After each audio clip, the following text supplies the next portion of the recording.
ഇത് 2000ങ്ങളുടെ അവസാനത്തിലെ ഒരു സംഭവമാണ്. കൃഷ്ണൻ എന്നൊരു യുവാവ്, ഏകദേശം ഇപ്പോൾ 45 വയസ്സുണ്ടാകും. തൃശ്ശൂരിൽ നിന്നുള്ള ഒരു എഞ്ചിനീയർ.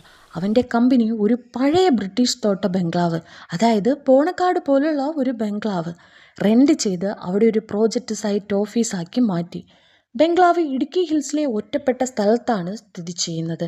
ചുറ്റും ചായത്തോട്ടങ്ങൾ, പഴയ കാപ്പിമരങ്ങൾ, മഴക്കാലത്ത് മൂടൽമഞ്ഞ്, ആളുകൾ തീരെ കുറഞ്ഞൊരു പ്രദേശം. ഏറ്റവും അടുത്ത വീടെന്ന് പറയുന്നത് 5 കിലോമീറ്റർ അകലെയാണ്. ആദ്യ ദിവസങ്ങൾ വളരെ ശാന്തമായിരുന്നു. കൃഷ്ണനും 2 സഹപ്രവർത്തകരും അനിലും സുധീറും അവിടെ അവർ താമസം തുടങ്ങി. രാത്രി 10 മണിക്ക് ശേഷം വൈദ്യുതി ഇല്ലാതാകും. ജനറേറ്റർ ഒന്നും തന്നെ ഇല്ല.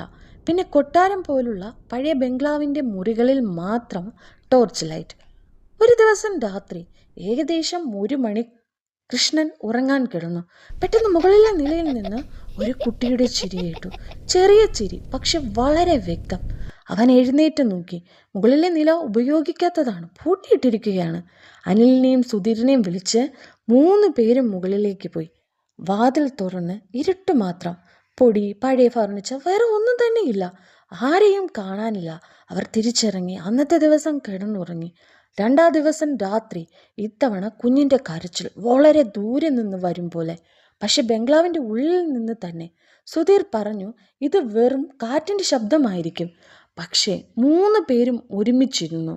പെട്ടെന്ന് ഹാളിലെ പഴയ ക്ലോക്ക്, നിന്നുപോയ ക്ലോക്ക് 12 മണി അടിച്ചു. 12 തവണ. പക്ഷെ സമയം 2:30. ക്ലോക്കിൻ്റെ കീ കൊടുത്തിട്ട് വർഷങ്ങളായി അതിൻ്റെ ചലനം നിലച്ചതാണ്. 3-ാം ദിവസം കൂടുതൽ പ്രശ്നങ്ങളായി. കൃഷ്ണൻ ഒറ്റയ്ക്ക് ബെഡ്റൂമിൻ്റെ ജനാലയ്ക്ക് പുറത്ത് ഒരു ചെറിയ കുട്ടിയുടെ നിഴൽ കൊണ്ടു. വെളുത്ത ഷർട്ട്, ഷോർട്സ്, തലയിൽ നിറയെ മുടി. അവൻ ജനാലയ്ക്ക് പുറത്ത് ചെന്ന് നോക്കി. നിഴൽ അവനെ നോക്കി നിൽക്കുകയാണ്, പക്ഷെ മുഖം കാണുന്നില്ല. പെട്ടെന്ന് നിഴൽ അപ്രത്യക്ഷമായി.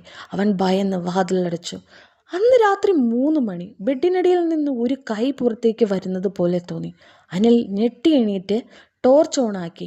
ഒന്നുമില്ല. പക്ഷേ ബെഡിനടിയിലേക്ക് നോക്കിയപ്പോൾ ഒരു പഴയ ടെഡി ബിയർ. അവർ ആരും അവിടെ അത് കൊണ്ടുവച്ചിട്ടില്ല. അവൻ അതെടുത്ത് വലിച്ചെറിഞ്ഞു. 4-ാം ദിവസം രാവിലെ അവർ ആ ബംഗ്ലാവിൻ്റെ പഴയ കെയർ ടേക്കറിനോട് ചോദിച്ചു. ഏകദേശം അദ്ദേഹത്തിന് 70 വയസ്സുണ്ടാകും. അദ്ദേഹം പറഞ്ഞത്, ഇവിടെ ബ്രിട്ടീഷ് കാലത്ത് ഒരു ബ്രിട്ടീഷ് ഓഫീസറുടെ 2 കുട്ടികൾ, ഒരു ആൺകുട്ടിയും പെൺകുട്ടിയും മരിച്ചു. ഒരു രാത്രി അവർ ഒറ്റയ്ക്ക് കളിക്കാൻ പോയി. തോട്ടത്തിലെ കിണറ്റിൽ വീണ് മരിച്ചു. അമ്മ ദുഃഖത്തിൽ ആത്മഹത്യ ചെയ്തു. പിന്നീട് ബംഗ്ലാവ് ഉപേക്ഷിച്ച് ഓഫീസർ വേറെ എങ്ങോട്ടോ പോയി. ഇപ്പോഴും ആ കുട്ടികളുടെ ആത്മാവ് ഇവിടെയെല്ലാം അലയുന്നു. അവർ കളിക്കാൻ ആരെയെങ്കിലും തേടുന്നു. രാത്രി കരച്ചിലോ ചിരിയോ കേട്ടാൽ ഒരിക്കലും മറുപടി പറയരുത്. അവർ നിങ്ങളെയും കൂട്ടിക്കൊണ്ട് പോകും. അവർ ഭയന്ന് അന്ന് രാത്രി, അതായത് അവസാനത്തെ രാത്രി, 3 പേരും ഒരു മുറിയിലിരുന്നു.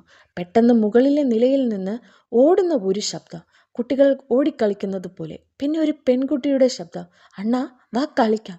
വളരെ മനോഹരമായ ശബ്ദം, പക്ഷെ തണുപ്പ് പടരുന്നത് പോലെ. കൃഷ്ണൻ ധൈര്യം കൂട്ടി മന്ത്രം ജപിച്ചു, അവൻ്റെ അമ്മ പഠിപ്പിച്ച ദുർഗാ മന്ത്രം.